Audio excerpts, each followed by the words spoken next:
जिसे सांप्रदायिक कह कह के बहुत लांछित किया जाता है। हिंदू तन मन हिंदू जीवन, रग रग हिंदू मेरा परिचय। गोपाल राम के नामों पर कब मैंने अत्याचार किया, कब दुनिया को हिंदू करने घर घर में नरसंहार किया। कोई बतलाए काबुल में जाकर कितनी मस्जिद तोड़ी। भूभाग नहीं शत शत मानव के हृदय जीतने का निश्चय। हिंदू तन मन हिंदू जीवन, रग रग हिंदू मेरा परिचय। हम यदि दुनिया में आगे बढ़ेंगे तो we are not there to dominate the world, we are there to motivate the world. हम जगत गुरु बनना चाहते हैं, क्योंकि पावरफुल व्यक्ति के बगल में खड़े होकर अक्सर आप संकोच, ठिठका, कहीं कहीं दबा हुआ महसूस कर सकते हैं, परंतु गुरु के बगल में खड़े होकर आप आनंदित, आह्लादित और उन्नत महसूस करते हैं।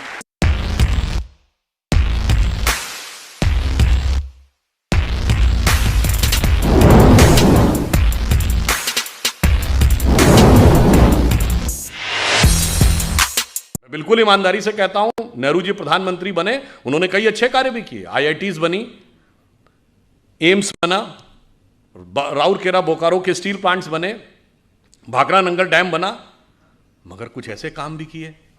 चीन हमारा पड़ोसी नहीं था 47 में, तिब्बत हमारा पड़ोसी था।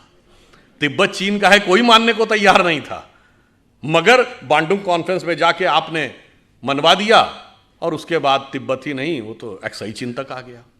तो जो गलती है वह भी मानना होगा। आपको पता है नॉर्थ वेस्ट फ्रंटियर प्रोविंस, जो आजकल खैबर पख्तूनवा है, फाटा का इलाका, वहां मुस्लिम लीग नहीं जीती थी, वहां कांग्रेस जीती थी।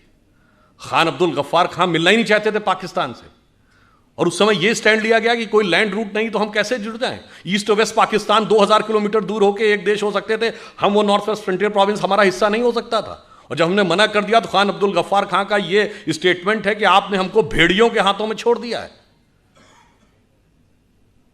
पता है आपको, बलूचिस्तान यह पाकिस्तान का हिस्सा नहीं था।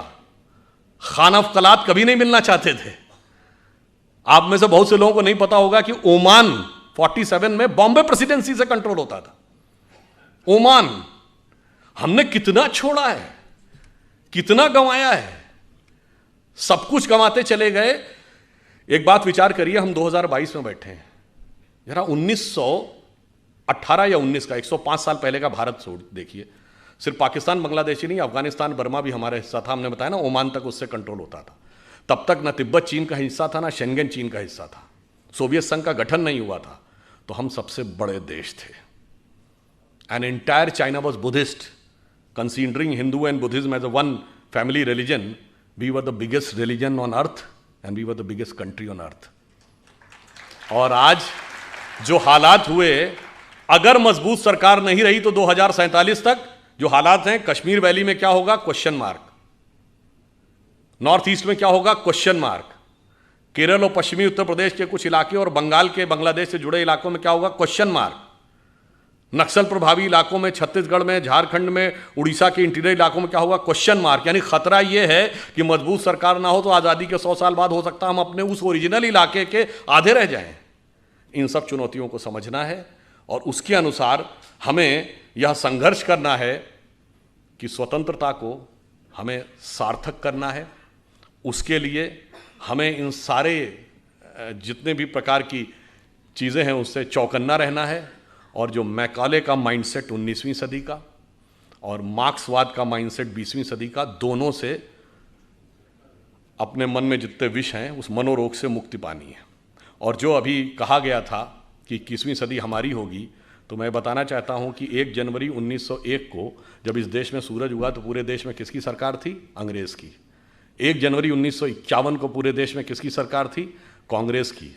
और 1 जनवरी सन 2001 को जब 21वीं सदी के सूरज की पहली किरण इस देश की धरती पर गिरी तो इस देश में किसकी सरकार थी,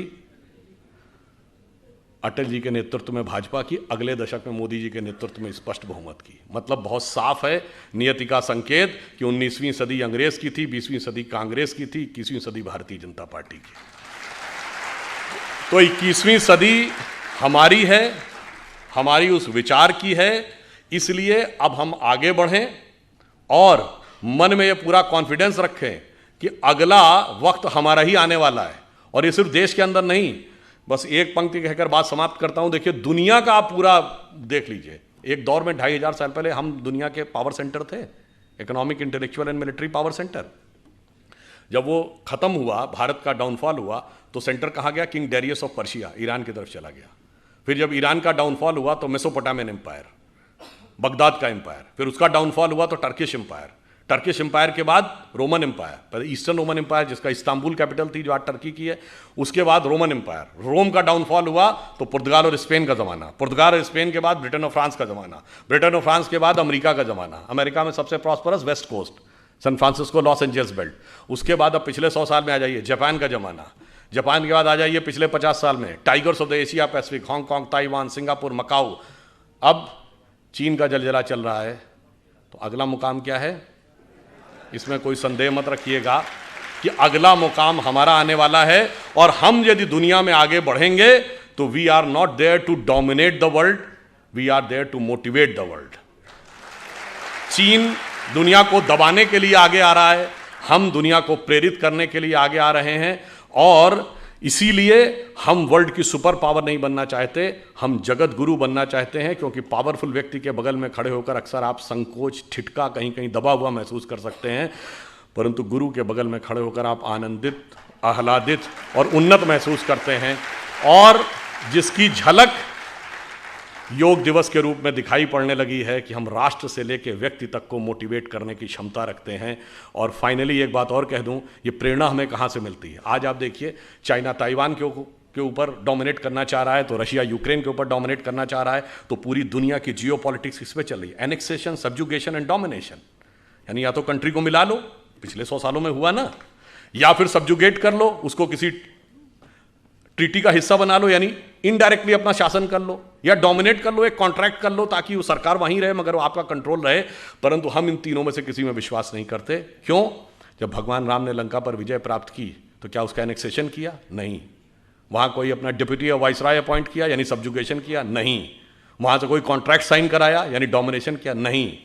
मूल्यों को स्थापित किया और सह अस्तित्व का विचार दिया। इसीलिए we are the only country in the world we never went for invasion, and if somebody consider Hinduism as a religion, we never went for conversion, because we are having no concept of conversion. और पूरी दुनिया में आग लगी हुई है इसी वजह से। इसलिए अगर 21वीं सदी में विश्व का उदय होना है तो वो सिर्फ हम ही दे सकते हैं, और हमारे अंदर ही वो क्षमता है। अटल जी की कविता की यह पंक्ति, उस विचार जिसे सांप्रदायिक कह के बहुत लांछित किया जाता है, वो सिर्फ हमारी उन्नति के लिए अमृतकाल जरूरी नहीं है। जब 2047 में हम उस पीक के ऊपर बैठे होंगे, उस समय हम दुनिया को क्या दे रहे होंगे। उनकी प्रख्यात कविता जो पुराने लोगों को याद होगी, हिंदू तन मन हिंदू जीवन, रग रग हिंदू मेरा परिचय। तो उन्होंने कहा था कि होकर स्वतंत्र मैंने कब चाहा, मैं कर लूं जग को गुलाम, मैंने तो सदा सिखाया है करना अपने मन को गुलाम। गोपाल राम के नामों पर कब मैंने अत्याचार किया, कब दुनिया को हिंदू करने घर घर में नरसंहार किया। कोई बतलाए काबुल में जाकर कितनी मस्जिद तोड़ी, भूभाग नहीं शत शत मानव के हृदय जीतने का निश्चय। हिंदू तन मन हिंदू जीवन, रग रग हिंदू मेरा परिचय। और फाइनली एक कॉन्सेप्ट अपने दिमाग से पूरी तरह निकालना पड़ेगा। ये जो हमसे कहा गया ना, हम वो देश थे जो आके सेटल होते गए तो लोग बसते चले गए।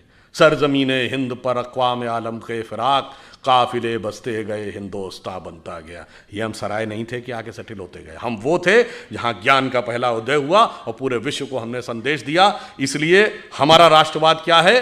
हिमालय के आंगन में प्रथम उसे किरणों का दे उपहार, उषा ने हंस अभिनंदन किया और पहनाया हीरक हार।